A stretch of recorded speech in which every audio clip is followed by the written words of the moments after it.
Hello mga kaigo, welcome po. Welcome ulit sa ating YouTube channel na Criminology Talks. Mga kaigo, andito na po tayo sa ating Criminology Lecture or Review/Review number 16. So bakit review? Dahil para din po ito sa ating mga Criminology Reviewists na kasalukuyang naghahanda para sa Criminology Board Exam. At bakit lecture? Kasi para din po ito sa ating mga Criminology students na sooner or later kayo din po ang maghahanda para sa Criminology Board Exam. At ang pag-uusapan natin ngayon mga kaigo ay tungkol po sa Social Learning Theory. So andito na po tayo mga kaigo sa subject na Theories of Crime Causation. Kasi mga kaigo, ang topic na ito ay andito po sa TOS 2024.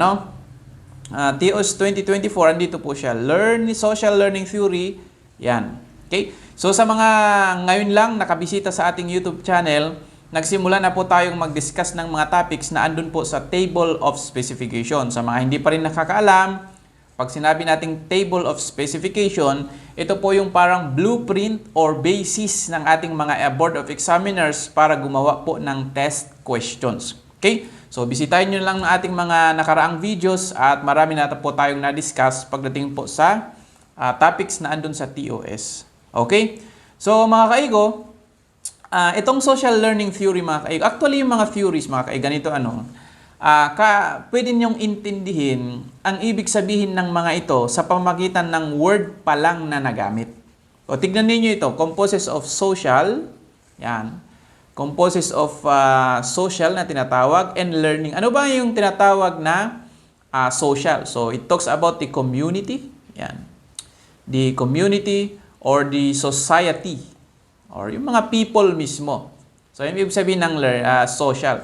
Ngayon, pag sinabi po natin na learning mga kaigo, alam nyo na ibig sabihin ng learning. Ibig sabihin, yung behavior, specifically criminal behavior, ay natutunan po sa society. So, ibig sabihin, ang nagtuturo sa kanila paano maging criminal or paano maging ganyan is the society mismo. Tayo mismo ang nagtuturo sa criminal kung paano maging criminal. So, just the idea. Pero, that is just only the simplest way to understand social learning theory. Ibig sabihin, natututunan natin.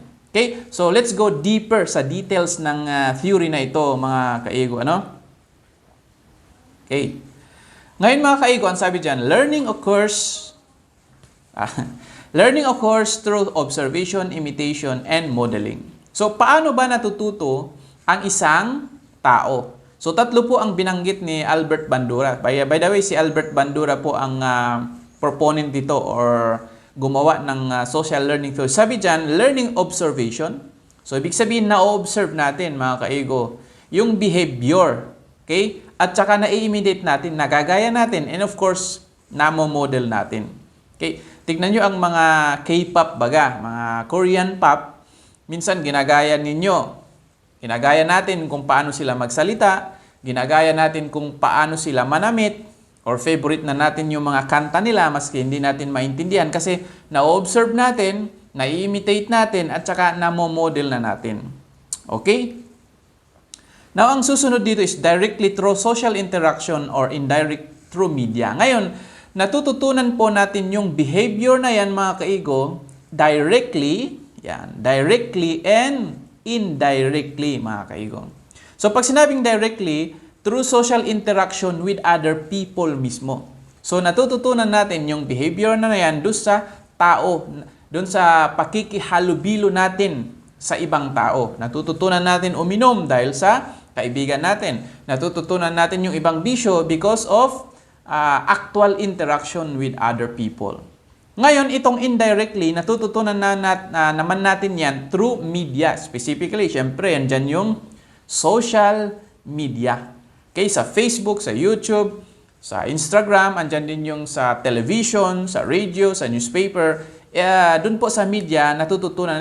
Kaya nga mga kaigo is, pagdating sa mga television, sa TV mismo, andyan po yung MTRCB. Okay? Andyan yung mga R18, R12. May mga kategory na may mga movies or may mga palabas na hindi pwedeng panoorin ng isang bata kasi pwede nilang gayahin yan. May mga movie na kaya PG, yan, parental guidance, pwede man panoorin ng bata, pero kailangan ng guidance ng magulang. Okay, kasi nga natututunan nila yan through television or through media. So directly, mismong tao mo natututunan, indirectly sa media, specifically sa social media. So ganyan po natin na natututunan ang mga behaviors na ina-adapt natin. Okay? Ngayon mga kaigo, si Albert Bandura nag-provide po ng principle of social learning. O ibig sabihin yung stages, paano ba natin natututunan yan? So apat yan, tingnan niyo ito. From attention, yan. From attention, papunta sa retention, papunta sa production, at papunta sa motivation. So apat po yan. So dito sa motivation mga kaigo, andito na yung punto na inulit-ulit na natin yung behavior na yan. So ganito po ang explanation mga kaigo. No? Sa attention, ito po yung the observer mismo or yung tao niyan is paying attention to that stimuli or to that behavior. Nakikita na niya. Nakukuha niyo po. So nakikita na niya, syempre hindi naman natin yan na, ibig sabihin mga kaigo is nakakaroon na siya ng interest doon sa nakikita niya. So dapat meron siyang na-observe. Yan po yung first stage. Kaya mga kaigo, kaya ang social learning mga kaigo, tinatawag po itong it is a process theory.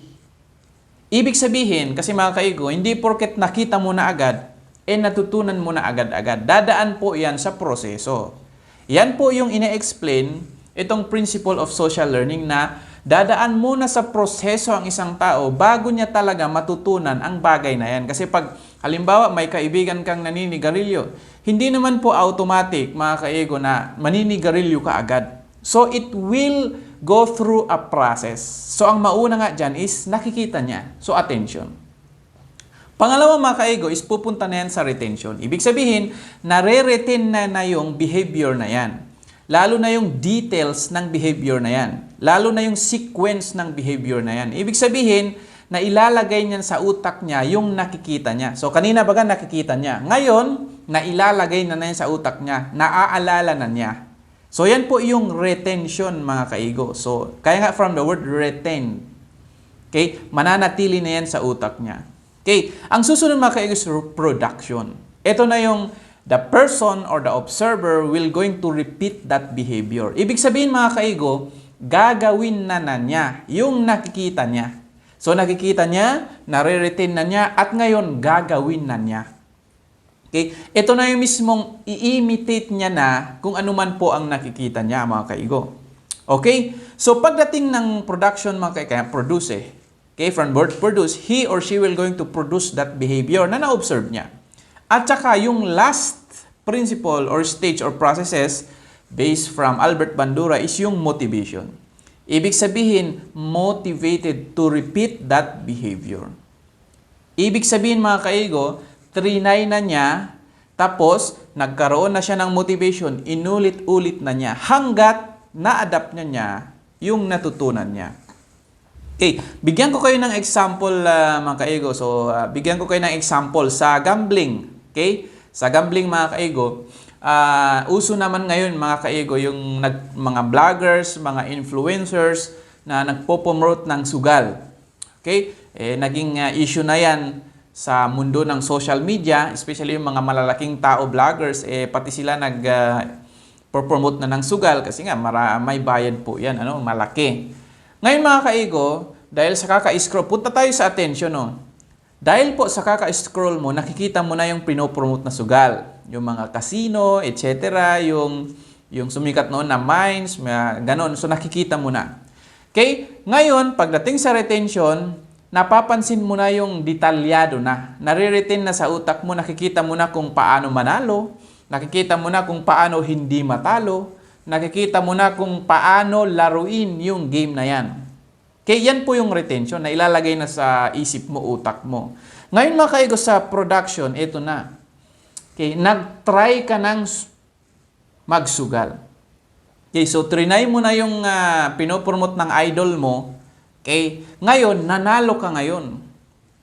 Okay, dahil nanalo ka, nagkaroon ka na ng motivation to repeat yung pagsusugal mo. Okay? So, yan yung nakikita mo na nanalo sila, nanalo ka naman. So, yan, inulit mo na. So, yan po yung stages or processes kung paano natin matutunan ng isang behavior, mga kaigo.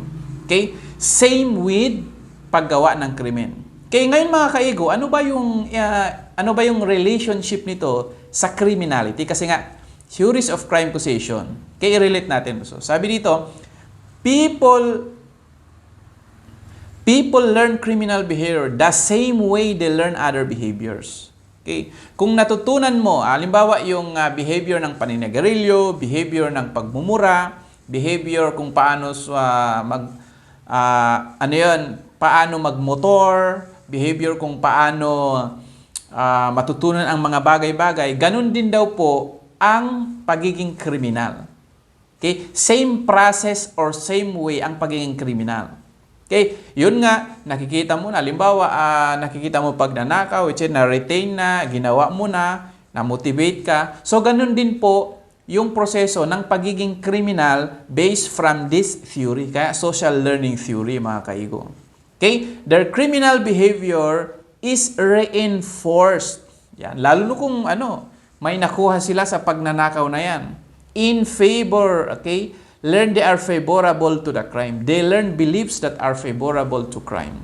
Okay? So, ibig sabihin, nare-reinforce. May tinatawag ba na reinforcement and punishment. Okay? So, dahil sa ginawa nila yon, sabi pala, na-realize nila na easy money pala ang ganito, yung pag-scam, etc. Tapos, ayun na-motivate sila sa paggawa ng crime.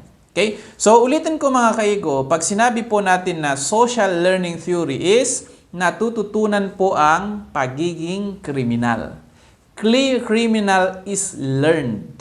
Okay? So, yan po ang simplest and the basic explanation of social learning theory.